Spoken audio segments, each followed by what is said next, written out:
नमस्कार, बघूयात आजचा पहिला प्रकार। आता हा पदार्थ तयार करण्यासाठी मिक्सरच्या भांड्यामध्ये अर्धी वाटी पोहे घालायचे आहे। या पोह्यांची आपल्याला पावडर तयार करून घ्यायची आहे। हे बघा, इथे मी ही पावडर तयार करून घेतलेली आहे। आता ही तयार करून घेतलेली पावडर आपण एका बाउलमध्ये काढून घेऊया। आता ज्या वाटीने पोहे घेतले होते त्याच वाटीने एक वाटी आपल्याला यामध्ये रवा घालायचा आहे। रवा इथे तुम्ही जाड किंवा बारीक कुठलाही वापरू शकता। आता त्याच वाटीने यामध्ये अर्धी वाटी तांदळाचं पीठ घालायचं आहे। अर्धी वाटी यामध्ये ताजं दही घालून घ्यायचं आहे।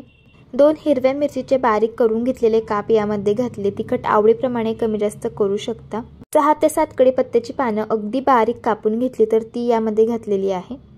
1 चमचा किसून घेतलेलं आलं घालायचं आहे आणि अर्धी वाटी यामध्ये आपल्याला ओल्या नारळाचं चव घालायचं आहे। ओल्या नारळाच्या चवामुळे या पदार्थाला चव खूप छान येते। अर्धा चमचा जिरं घालून घेतलं। अगदी चिमूटभर हिंग घालायचं आहे। चवीप्रमाणे मीठ घालायचं आहे आणि बारीक चिरलेली कोथिंबीर घालून घेऊया। या मिश्रणामध्ये आपण दही घातलेलं आहे, त्यामुळे सुरुवातीला हे सर्व मिश्रण आपल्याला मिक्स करून घ्यायचं आहे। असे याला मिक्स करून घेतल्यामुळे अंदाजा येतो यात किती पाणी घालायचं आहे। आता यामध्ये थोडं पाणी घालायचं आहे आणि याचं आपल्याला बॅटर तयार करून घ्यायचं आहे। इथे मी याचं बॅटर तयार करून घेतलेलं आहे। तुम्ही या बॅटरची थिकनेस बघून घ्या, अशा पद्धतीची आपल्याला ठेवायची आहे। आणि हे बॅटर तयार करण्यासाठी ज्या वाटीने रवा घेतला होता त्याच वाटीने बरोबर 3 वाटी इथे मी पाणी वापरलं आहे। आता पुढची प्रोसेस बघूयात। कढईमध्ये आपल्याला 1 छोटा चमचा तेल घालायचे। तेल छान गरम झालं। आता यामध्ये हे तयार करून घेतलेलं बॅटर घालून घ्यायचे। आता हे बॅटर आपल्याला गॅसच्या अगदी मंद आचेवरती 6 ते 7 मिनिटं शिजवून घ्यायचं आहे। जसे जसे हे बॅटर शिजलं जातं तसं हे बॅटर घट्टसर तयार होतं। जोपर्यंत या मिश्रणाचा घट्टसर असा गोळा तयार होत नाही आणि हे मिश्रण कढईपासून पूर्णपणे वेगळं होत नाही तोपर्यंत शिजवून घ्यायचं। इथे मी हे मिश्रण शिजवून घेतलं आणि तुम्ही बघू शकता या मिश्रणाचा छान असा घट्टसर गोळा तयार झालेला आहे आणि हे मिश्रण पूर्णपणे कढईपासून वेगळं झालेलं आहे।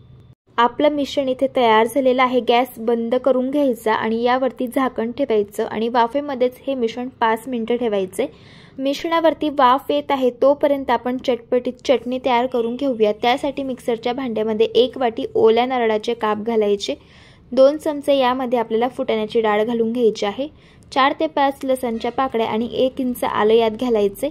3 हिरवी मिरची घालायची। तिखट आवडीप्रमाणे कमी जास्त करू शकता आणि 1 चमचा लिंबाचा रस घालून घ्यायचा। चवीप्रमाणे मीठ घालायचं आणि यामध्ये 1 वाटी कोथिंबीर घालून घ्यायची। थोडंसं पाणी घालून आपल्याला चटणी बारीक वाटून घ्यायची आहे। हे बघा, इथे मी चटणी वाटून घेतलेली आहे। आता आपण चटणी आणखी चटपटीत तयार होण्यासाठी हिला फोडणी देऊन घेऊयात। आता एका छोट्या पॅनमध्ये आपल्याला 2 छोटे चमचे तेल घालून घ्यायचे। तेल कडकडीत गरम करून घेतलं। यामध्ये 1 चमचा मोहरी घातली, 1 चमचा जिरं घातलं, 4 ते 5 कढीपत्त्याची पानं घालून घेतली। ही फोडणी 1 ते 2 सेकंद तेलावरती चांगली परतून घेतली। तयार करून घेतलेली गरम फोडणी लगेच आपल्याला चटणीवरती घालून घ्यायची आहे। तयार झाली इथे आपली चटपटीत अशी खोबऱ्याची चटणी। चवीला अगदी छान लागते आणि मस्त अशी चटपटीत तयार होते। इथे आपली चटणी तयार होत होती तोपर्यंत आपल्या इथे मिश्रणावरती वाफ देखील आलेली आहे। आता झाकण काढूयात आणि हे मिश्रण आपल्याला एका पसरट ताटामध्ये काढून घ्यायचं आहे। मिश्रण फार गरम आहे त्यामुळे चमच्याने याला अशा पद्धतीने पसरवून घ्यायचं आहे आणि पूर्णपणे थंड करून घ्यायचं आहे। मिश्रण पूर्ण थंड झाल्यानंतर याचा आपल्याला गोळा हा मळून घ्यायचा आहे। इथे मी याचा गोळा तयार करून घेतलेला आहे।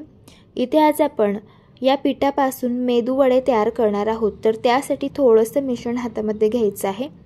याचा आपल्याला अशा पद्धतीचा गोळा तयार करून घ्यायचा आहे आणि याला हाताने प्रेस करून घ्यायचं आहे। हे बघा, अशा पद्धतीने आता बोटाला तेल लावून घ्यायचं आणि अशा पद्धतीने याला होल तयार करून घ्यायचं। इथे आपला हा मेदू वडा तयार झालेला आहे। अशाच पद्धतीने आपण सर्व वडे तयार करून घेऊयात। आता आपण वडे फ्राय करून घेऊयात। त्यासाठी इथे मी तेल गरम करून घेतलं। आता हे वडे आपल्याला तेलामध्ये सोडून घ्यायचे आहे। हे वडे गॅसच्या अगदी मीडियम फ्लेमवरती आपल्याला क्रिस्पी आणि कुरकुरीत होईपर्यंत हलक्या गुलाबी रंगावरती फ्राय करून घ्यायचे आहे। वड्यांची एक बाजू फ्राय झाल्यावरती वडे पलटी करून घ्यायचे आणि दोन्ही साइडने क्रिस्पी आणि कुरकुरीत होईपर्यंत यांना फ्राय करून घ्यायचे। इथे मी हे वडे फ्राय करून घेतले। तुम्ही बघू शकता अगदी छान असा यांना रंग आलेला आहे आणि मस्त असे क्रिस्पी आणि कुरकुरीत असे हे वडे तयार झालेले आहे। तुमच्या लक्षात आलं असेल वडे अजिबात तेलकट तयार झालेले नाहीये। तयार झाले इथे आपले सकाळच्या नाश्त्यासाठी क्रिस्पी आणि कुरकुरीत असे हे मेदू वडे. चवीला अगदी छान लागतात, बाहेरून छान क्रिस्पी आणि कुरकुरीत होतात आणि आतून मस्त स्पंज आणि सॉफ्ट तयार होता. अशा पद्धतीने तुम्ही एकदा ट्राय करून बघा. प्रकार क्रमांक 2. हा पदार्थ तयार करण्यासाठी कढईमध्ये आपल्याला 4 चमचे साजूक तूप घालायचं आहे. तूप छान गरम करून घ्यायचं आहे. तूप गरम झालं, यामध्ये आता 1 वाटी जाड रवा घालायचा आहे. आता हा रवा आपल्याला हलक्या गुलाबी रंगावरती भाजून घ्यायचा आहे. रवा जसा जसा भाजला जाईल तसं तसं त्यातून तूप रिलीज व्हायला सुरुवात होईल आणि रव्याचा जो सुगंध आहे तो पूर्ण घरामध्ये दरवळायला सुरुवात होते आणि हा रवा अगदी हलका फुलका असा तयार होतो. इथे मी हा रवा हलक्या गुलाबी रंगावरती भाजून घेतला आणि सांगितल्याप्रमाणे रवा भाजल्यामुळे तुम्ही बघू शकता याला छान तूप सुटलेलं आहे आणि रवा मस्त हलका फुलका असा भाजला गेलेला आहे. आता यामध्ये आपल्याला अर्धी वाटी नाचणीचं पीठ घालून घ्यायचं आहे. याला नागलीचं पीठ असं देखील म्हटलं जातं. आता आपल्याला हे नाचणीचं पीठ रव्यामध्ये मिक्स करून घ्यायचं आहे आणि पुन्हा 1 ते 2 मिनिटं गॅसच्या अगदी मंद आचेवरती याला भाजून घ्यायचं आहे. नाचणीचं पीठ भाजायला जास्त वेळ लागत नाही. अगदी 1 ते 2 मिनिटांमध्ये हे पीठ चांगलं भाजलं जातं. इथे मी हे पीठ भाजून घेतलेलं आहे रव्यासोबत. आता यामध्ये आपल्याला बारीक कापून घेतलेले काजूचे काप घालायचे आहे. ड्रायफ्रुट्स तुम्ही आवडीप्रमाणे यामध्ये कुठलेही घालू शकता. आता इथे मी पाणी गरम करून घेतलेलं होतं. 3 वाटी पाणी घेतलं होतं. ज्या वाटीने रवा घेतला होता त्याच वाटीने पाणी घेतलं होतं. पाणी गरम करून घेतलं आणि हे पाणी आपल्याला यामध्ये घालून घ्यायचं आहे. सुरुवातीला अर्ध पाणी घातलं आणि आता आपल्याला जे उरलेलं पाणी आहे ते देखील यामध्ये घालून घ्यायचं आहे. टोटल इथे आपण बरोबर 3 वाटी पाणी यासाठी वापरलेलं आहे. आता याला छान मिक्स करून घ्यायचं आहे. गरम करून घेतलेलं पाणी यामध्ये घातलं, त्यामुळे बघू शकता रव्याने लगेच पाणी हे शोषून घेतलं. आता यावरती झाकण ठेवायचे 5 मिनिटांसाठी आणि आपल्याला यावरती एक वाफ काढून घ्यायची आहे. 5 मिनिटांनंतर बघू शकता यावरती छान वाफ आलेली आहे. इथे आज आपण नाचणीच्या पिठाचा शिरा तयार करत आहोत. तर त्यासाठी यामध्ये आपल्याला साखर घालून घ्यायची आहे. तर इथे मी अर्धी वाटी साखर घेतली. गोडाचं प्रमाण तुम्ही आवडीप्रमाणे कमी जास्त करू शकता. याला मिक्स करून घ्यायचं आहे. साखर विरघळल्यामुळे हे मिश्रण थोडंसं सैलसर तयार होतं. हे बघा अशा पद्धतीने. यावरती आपल्याला झाकण ठेवायचं आहे आणि पुन्हा 5 मिनिटं यावरती एक वाफ काढून घ्यायची आहे. इथे मी यावरती वाफ काढून घेतलेली आहे. इथे आपला मऊ लुसलुशीत असा हा शिरा तयार झालेला आहे. सगळ्यात शेवटी यामध्ये आपल्याला पाव चमचा वेलची पावडर घालून घ्यायची आहे. वेलची पावडर अशी शेवटी घालायची म्हणजे शिऱ्यामध्ये तिचा सुगंध शेवटपर्यंत हा टिकून राहतो. तयार झाला इथे आपल्या नाचणीच्या पिठाचा शिरा. चवीला अगदी छान लागतो आणि सगळ्यात महत्त्वाचं भरपूर सारे पौष्टिक आणि प्रोटीनयुक्त तयार होतो. चवीला तर हा शिरा अप्रतिम लागतो. अशा पद्धतीने तुम्ही एकदा ट्राय करून बघा. प्रकार क्रमांक 3. आता एका पॅनमध्ये 2 ग्लास आपल्याला पाणी घालून घ्यायचं आहे. हे पाणी छान आपल्याला उकळून घ्यायचं आहे. असं पाणी उकळल्यावरती यामध्ये पाव कप शेंगदाणे घालायचे आहे आणि इथे मी 1 सुकी लाल मिरची घेतली आहे, तिला तोडून यामध्ये घातलं. आता आपल्याला हे शेंगदाणे 4 ते 5 मिनिटं छान या पाण्यामध्ये शिजवून घ्यायचे आहे. 4 ते 5 मिनिटांनंतर बघू शकता शेंगदाणे छान शिजलेले आहे. आता यातील जे पाणी आहे ते आपल्याला पूर्णपणे काढून घ्यायचं आहे आणि हे शेंगदाणे आपल्याला पूर्णपणे थंड करून घ्यायचे आहे. असे हे शेंगदाणे थंड झाले की एका मिक्सरच्या भांड्यामध्ये घालायचे. यामध्ये 1 इंच आलं, 4 ते 5 लसणच्या पाकळ्या घालायच्या. अगदी थोडंसं पाणी घालून आपल्याला अशा पद्धतीची बारीक अशी याची पेस्ट तयार करून घ्यायची आहे. आता ही तयार करून घेतलेली पेस्ट आपण एका बाउलमध्ये काढून घेऊया. आता यामध्ये आपण बारीक कापून घेतलेला कांदा घालूया. अर्धी वाटी बेसन पीठ घालायचं आहे. पाव चमचा लाल तिखट घालायचं आहे. पाव चमचा हळदी पावडर घालूया आणि पाव चमचा गरम मसाला घालूया. बारीक कापून घेतलेली कोथिंबीर घालायची आहे आणि सगळ्यात शेवटी चवीप्रमाणे मीठ घालून घ्यायचं आहे. आता हे सर्व जिन्नस आपल्याला सुरुवातीला छान मिक्स करून घ्यायचे आहे.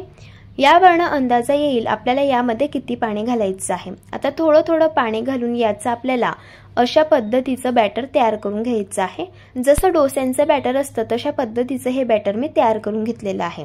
आता लगेच यापासून पदार्थ तयार करायला घ्यायचा आहे. तवा छान गरम करून घेतला आणि याला तेल लावून घेतलं. आता 2 पडी आपल्याला हे तयार करून घेतलेलं बॅटर घालून घ्यायचं आहे आणि याला छान डोसेसारखं पसरवून घ्यायचं आहे. इथे आपण शेंगदाण्याचं धिरडं तयार करत आहोत, तर हे धिरडं थोडंसं जाडच पसरवायचं. आता झाकण ठेवून आपल्याला याला एका साईडने छान भाजून घ्यायचं आहे. धिरडं एका साईडने छान भाजत आलं की वरची बाजू छान अशा पद्धतीने कोरडी होते. याला पलटी करून घेऊयात आणि दुसरी बाजू देखील याची छान भाजून घेऊया. इथे मी हे शेंगदाण्याचं धिरडं दोघी साईडने छान भाजून घेतलं. तयार झालं. इथे आपलं हे शेंगदाण्याचं धिरडं चवीला अप्रतिम लागतं. एकदा अशा पद्धतीने तुम्ही ट्राय करून बघा. प्रकार क्रमांक 4.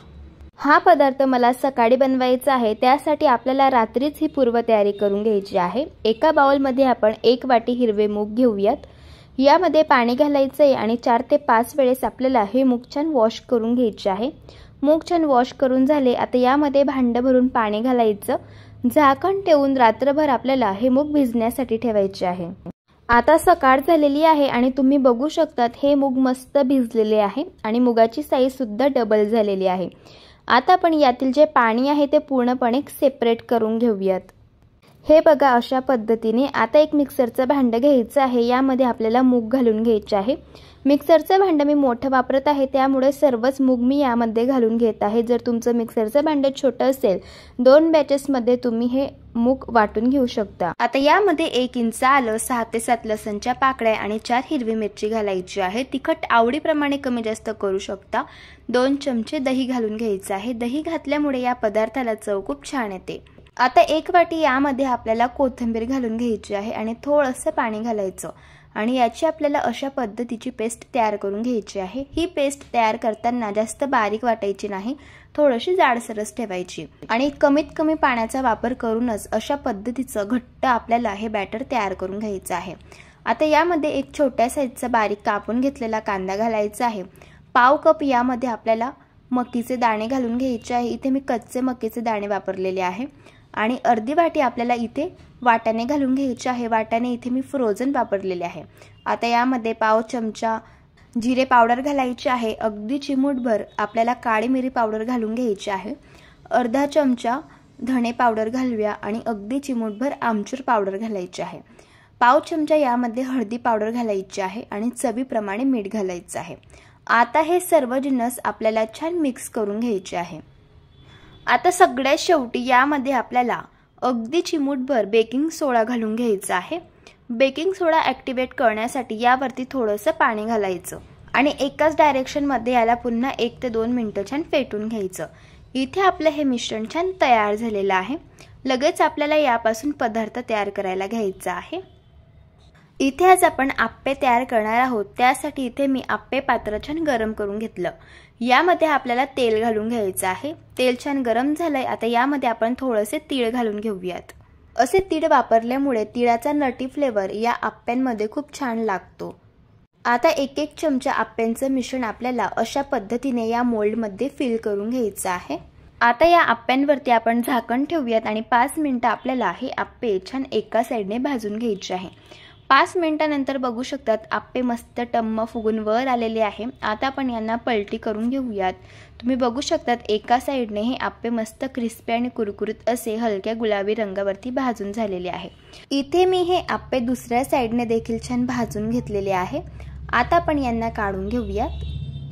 तयार झाले. इथे आपले हे मुगाचे पौष्टिक आप्पे चवीला अप्रतिम लागतात आणि अगदी मस्त तयार होतात.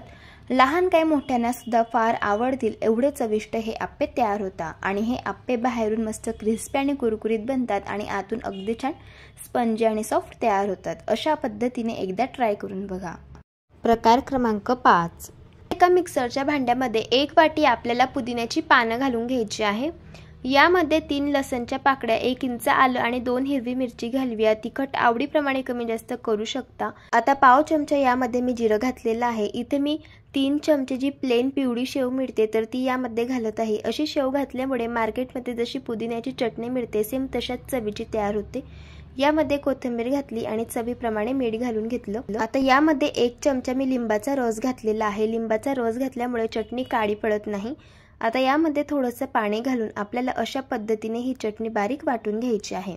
आता पुदिन्याची चटणी तयार झालेली आहे. पुढची प्रोसेस बघूयात. एका बाउलमध्ये आपल्याला पाव कप बारीक कापून घेतलेली शिमला मिरची घालून घ्यायची आहे. पाव कप बारीक कापून घेतलेला कांदा घालायचा आहे आणि इथे मी थोडेसे मकीचे दाणे यामध्ये घातलेले आहे. पाव चमचा भाजून घेतलेल्या जिऱ्याची पावडर घालायची आहे आणि अगदी चिमूटभर काळी मिरी पावडर घालायची आहे. आता यामध्ये आपल्याला पाव चमचा मिरची पावडर घालून घ्यायची आहे. तिखट आवडीप्रमाणे कमी जास्त करू शकतात. चवीप्रमाणे मीठ घालायचं आहे आणि हे सर्व जिन्नस आपल्याला छान मिक्स करून घ्यायचे आहे। हे बघा अशा पद्धतीने इथे आपलं हे स्टफिंग तयार झालेलं आहे। आता इथे मी 3 ब्रेडचे स्लाइस घेतलेले आहे। ब्रेडच्या तिघी स्लाइसला आपल्याला अशा पद्धतीने बटर लावून घ्यायचं आहे। बटर ऐवजी इथे तुम्ही तुपाचा वापर सुद्धा करू शकता। बटर लावून झाल्यानंतर आपल्याला ब्रेडच्या तिघी साइडला अशा पद्धतीने पुदिन्याची चटणी ही लावून घ्यायची आहे। आता तयार करून घेतलेलं स्टफिंग ब्रेडवरती अशा पद्धतीने पसरवून घ्यायचं आणि नंतर यावरती आपल्याला चीज किसून घालायचं आहे। चीज घातल्यामुळे या पदार्थाला चव खूप छान येते। आता दुसरी ब्रेडची स्लाइस आपल्याला यावरती ठेवून घ्यायची आहे आणि हलकी हाताने प्रेस करून घ्यायचं आहे। याला देखील वरच्या साइडला पुन्हा आपल्याला बटर लावून घ्यायचं आहे आणि थोडीशी पुदिन्याची चटणी अशा पद्धतीने ब्रेडवरती लावून घ्यायची आहे। पुन्हा यावरती आपल्याला तयार करून घेतलेलं स्टफिंग घालून घ्यायचं आहे आणि स्टफिंग छान ब्रेडवरती आपल्याला पसरवून घ्यायचे आहे। पुन्हा यावरती आपल्याला अशा प्रकारे चीज घालून घ्यायचं आहे आणि ब्रेडची दुसरी स्लाइस यावरती ठेवून घ्यायची आहे आणि हाताने याला प्रेस करून घ्यायचं आहे। इथे आपला घुगरा सँडविच तयार झालेला आहे। आता आपण याला भाजून घेऊया। त्यासाठी इथे मी तवा छान गरम करून घेतला। यावरती 1 चमचा बटर घातलं आणि बटर छान आपल्याला तव्यावरती पसरवून घ्यायचं आहे। आता आपण हे सँडविच छान भाजून घेऊयात। सँडविचच्या वरच्या साइडला देखील आपल्याला थोडंसं बटर लावून घ्यायचं आहे। हे सँडविच आपल्याला क्रिस्पी आणि कुरकुरीत होईपर्यंत दोघी साइडने छान भाजून घ्यायचं आहे। इथे मी हे सँडविच दोघी साइडने क्रिस्पी आणि कुरकुरीत होईपर्यंत छान भाजून घेतलं। तयार झालं इथे आपलं घुगरा सँडविच। आता आपण याला काढून घेऊयात आणि आपल्याला हे सँडविच कट करून घ्यायचं आहे। हे सँडविच लहानांनाच काय मोठ्यांना सुद्धा फार आवडेल एवढंच चविष्ट तयार होतं। अशा पद्धतीने तुम्ही एकदा ट्राय करून बघा। प्रकार क्रमांक 6। आता आपण 1 कप चण्याची डाळ घेऊयात। याच कपाने 1 वाटी तांदूळ घ्यायचे आहेत। आता ही डाळ आणि तांदूळ 2-3 वेळेस पाण्याने वॉश करून घ्यायचे आहेत आणि वॉश करून झाल्यानंतर यामध्ये पाणी घालायचं आहे आणि रात्रभर आपण हे डाळ तांदूळ भिजवत घालूयात। आता सकाळ झालेली आहे। डाळ आणि तांदूळ छान भिजलेले आहेत। आता यातील पाणी आपण पूर्णपणे काढून घेऊयात आणि एका मिक्सरच्या भांड्यामध्ये बसेल तेवढे डाळ आणि तांदूळ आपल्याला घालायचे आहेत। मिक्सरचं भांडं मोठं आहे त्यामुळे मी सर्व डाळ आणि तांदूळ यामध्ये घातलेले आहेत। तुम्ही 2 बॅचेसमध्ये सुद्धा याला वाटून घेऊ शकता। आता 5-6 मिरचीचे इथे मी काप करून घेतलेले आहेत। तिखटचं प्रमाण आवडीप्रमाणे कमी जास्त करू शकतात। 1 इंच आल्याचे काप घालायचे आहेत। 2 चमचे साखर घालायची आहे आणि अर्धी वाटी इथे आपल्याला दही घालायचं आहे। दही आंबट वापरायचं नाही, फ्रेश दही इथे आपल्याला वापरायचं आहे आणि अगदी पाव चमचा लिंबू पावडर घालायची आहे। 3 चमचे तेल घालायचं आहे। असं तेल घातल्यामुळे हा पदार्थ अतिशय छान स्पॉन्जी आणि सॉफ्ट तयार होतो। चवीप्रमाणे मीठ घालायचे आणि पाणी घालून याचा आपल्याला छान बॅटर तयार करून घ्यायचे। अशा पद्धतीने छान हे मिश्रण बारीक करून घ्यायचे। तुम्ही बघू शकता अगदी परफेक्ट। हे मिश्रण तयार करण्यासाठी अर्धा कप पाणी इथे मी वापरलेलं आहे। आता हे मिश्रण एका बाउलमध्ये ट्रान्सफर करून घेऊयात आणि यावरती झाकण ठेवून याला रेस्ट करण्यासाठी 5 मिनिटांसाठी ठेवायचे। लगेच आता एका टिनला तेल लावून घ्यायचे। आता इथे आपलं बॅटर सुद्धा 5 मिनिटं रेस्ट करून घेतलंय। यामध्ये अगदी पाव चमचा हळद घालायची आहे आणि याला छान फेटून घ्यायचंय। तुम्ही या बॅटरची थिकनेस बघून घ्या, अशा पद्धतीची आपल्याला ठेवायची आहे। अगदी परफेक्ट। इथे आज आपण ढोकळा तयार करणार आहोत, तर बॅटरमध्ये इनो घालायच्या आधी आपल्याला पाणी छान गरम करून घ्यायचंय। पाणी छान गरम झालं की लगेच आपल्याला या बॅटरमध्ये 1 चमचा इनो घालायचा आहे। इनो ॲक्टिवेट करण्यासाठी थोडंसं पाणी घालायचं। पटकन हे बॅटर मिक्स करून घ्यायचं आणि लगेच टिनमध्ये ट्रान्सफर करून घ्यायचं आहे। आता हा ढोकळा 6 ते 7 मिनिटं गॅसच्या मोठ्या फ्लेमवरती आपण स्टीम करून घेऊयात। ढोकळा स्टीम झालेला आहे। टूथपिक अगदी क्लीन आली आहे, याचा अर्थ ढोकळा छान स्टीम झालेला आहे। आता हा ढोकळा पूर्णपणे थंड करून घ्यायचा। पूर्णपणे ढोकळा थंड झाल्यानंतर याचे आपल्याला पीसेस कट करून घ्यायचे आहेत। आता ढोकळ्याला फोडणी देण्यासाठी इथे मी तेल गरम करून घेतलंय। यामध्ये 1 चमचा मोहरी घालूयात, 1 चमचा जिरं घालायचे, पाव चमचा हिंग घालायचे, 10 ते 12 कढीपत्त्याची पानं घालूयात आणि मिरची घालायची बारीक कापून घेतलेली। यावरती थोडंसं मीठ घालूयात आणि छान ही फोडणी आपल्याला फ्राय करून घ्यायची आहे। फोडणी छान फ्राय करून झाल्यानंतर ही गरमागरम फोडणी लगेच ढोकळ्यावरती ॲड करून घेऊयात आणि थोडीशी कोथिंबीर यावरती घालूयात। तुम्ही बघू शकतात अगदी छान स्पॉन्जी आणि सॉफ्ट हा ढोकळा तयार झालेला आहे। जाळी खूप सुरेख आलेली आहे याला आणि चवीला तर हा ढोकळा अतिशय भन्नाट लागतो। नक्की एकदा ट्राय करून बघा।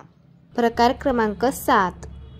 आता इथे मी एक मोठ्या साईजचं टोमॅटो बारीक कापून घेतलं आणि ते मिक्सरच्या भांड्यामध्ये घातलं। यामध्ये 2 हिरवी मिरची, 3 लसणच्या पाकळ्या घातल्या। पाण्याचा जराही वापर न करता अशा पद्धतीने बारीक याची पेस्ट तयार करून घेतली। आता एका बाउलमध्ये 1 कप आपल्याला तांदळाचं पीठ घालायचं आहे। यामध्ये तयार करून घेतलेली टोमॅटोची पेस्ट घालून सुरुवातीला मिक्स करून घ्यायचं। आता 1 वाटी आपल्याला यामध्ये पाणी घालायचं आहे। ज्या वाटीने आपण तांदळाचं पीठ घेतलेलं होतं त्याच वाटीने आपल्याला यामध्ये पाणी घालायचं आहे। पाणी घालून याला छान मिक्स करून घेतलं। आता पुन्हा यामध्ये आपल्याला त्याच वाटीने पाणी घालायचं आहे। आता छान याला मिक्स करून घ्यायचं आहे। इथे आपण तांदळाच्या पिठाचे डोसे तयार करणार आहोत। जर तुम्हाला मऊ डोसे हवे असतील तर तुम्ही या बॅटरची थिकनेस अशा पद्धतीने ठेवू शकता। मला हे डोसे क्रिस्पी आणि कुरकुरीत बनवायचे आहे, त्यामुळे मी यामध्ये आणखी 1 वाटी पाणी घातलेलं आहे। टोटल आपण इथे 3 वाटी पाणी वापरलेलं आहे 1 कप तांदळाच्या पिठासाठी। आणि बॅटरची थिकनेस तुम्ही बघून घ्या, अशा पद्धतीची आपल्याला ठेवायची आहे। आता सगळ्यात शेवटी यामध्ये आपल्याला चवीप्रमाणे मीठ घालून घ्यायचं आहे आणि छान याला मिक्स करून घ्यायचं आहे। इथे आपलं हे बॅटर छान तयार झालेलं आहे। यावरती झाकण ठेवूयात आणि 5 मिनिटं हे बॅटर आपल्याला भिजण्यासाठी ठेवायचे। 5 मिनिटांनंतर बघू शकतात बॅटर छान भिजलेलं आहे। आता आपण याला छान मिक्स करून घेऊया आणि लगेच यापासून डोसे तयार करायला घेऊया। इथे मी तवा छान गरम करून घेतला। याला तेल लावून घ्यायचं आहे आणि टिश्यू पेपरने छान याला पुसून घ्यायचं आहे। आता आपण जे डोस्यांचं बॅटर तयार करून घेतलेलं आहे तर ते आपल्याला अशा पद्धतीने मिक्स करून घ्यायचं आहे, कारण तांदळाचं जे पीठ असतं ते तळाला जाऊन बसतं, त्यामुळे असं मिक्स करून घ्यायचं आणि नंतरच डोसे तयार करायला घ्यायचे। आता डोसे बनवताना तवा छान कळकळीत गरम करून घ्यायचा। डोस्याचं बॅटर आपल्याला कडेने अशा पद्धतीने सगळ्यात आधी घालून घ्यायचं आहे, नंतर आतमध्ये घालायचं, कारण आतमध्ये तवा जास्त गरम असतो, त्यामुळे कडेने हे बॅटर आपल्याला घालायला सुरुवात करायची आहे। आता आपल्याला हा डोसा एका साइडने छान क्रिस्पी आणि कुरकुरीत होईपर्यंत छान भाजून घ्यायचा आहे। इथे मी हा डोसा क्रिस्पी आणि कुरकुरीत होईपर्यंत छान भाजून घेतलेला आहे। आता आपल्याला या डोस्याच्या कळा अशा पद्धतीने सोडवून घ्यायच्या आहे आणि डोसा फोल्ड करून घ्यायचा आहे। तयार झाला इथे आपला क्रिस्पी आणि कुरकुरीत असा टोमॅटो डोसा। चवीला अप्रतिम लागतो। अशा पद्धतीने तुम्ही नाश्त्यासाठी तयार करून घेऊ शकता। जर तुम्हाला आजच्या या सर्व रेसिपीज आवडल्या असतील तर रेसिपीला लाईक करा, चॅनलला सबस्क्राईब करा आणि शेजारील बेल आयकॉन प्रेस करायला विसरू नका। व्हिडिओ जास्तीत जास्त शेअर करा। तर चला भेटू एका मस्त अशा चमचमीत रेसिपी सोबत। तोपर्यंत धन्यवाद।